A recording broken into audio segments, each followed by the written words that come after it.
दिगंबरा दिगंबरा श्रीपादवल्लभ दिगंबरा. मार्गशीर्ष महिन्यातील पौर्णिमा तिथी म्हणजे दत्त जयंती.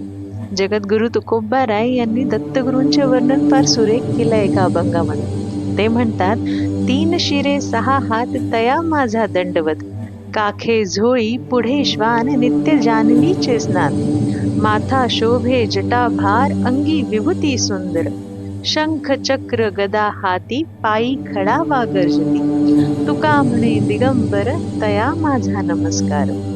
तीन मुखांचा सहा बाहू असलेला काखेमध्ये झोळी अडकवलेल्या अवधूत दत्तगुरूंनी मजवर कृपा करावी. गुरु माऊलीच्या समोर चार श्वान आहेत.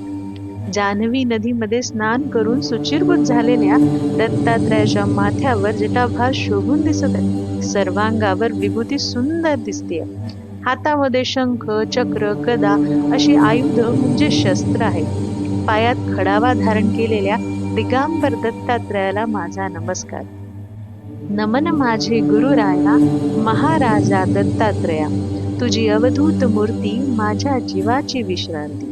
जीवीचे साकडे कोण उगवील कोडे, अनुसूया सुता तुका म्हणे पाव आता. श्री गुरुदेव दत्ताची आळवणी करताना वरील ओळी संत तुकाराम महाराज यांनी रचिल्या आहेत. गुरु महाराज, आम्ही कधी चुकलो, कधी अडखडलो, वाम पंथाला लागलो तरी तू आम्हाला योग्य मार्गावर आणावे, ही गुरुदेव दत्तचरणी प्रार्थना.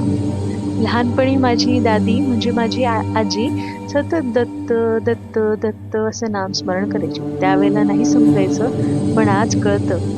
दत्त दत्त ऐसे लागले ध्यान, हरपले मन झाले उन्मन, मी तूपणाची झाली बोळवण, एका जनार्दनी श्री दत्त ध्यान.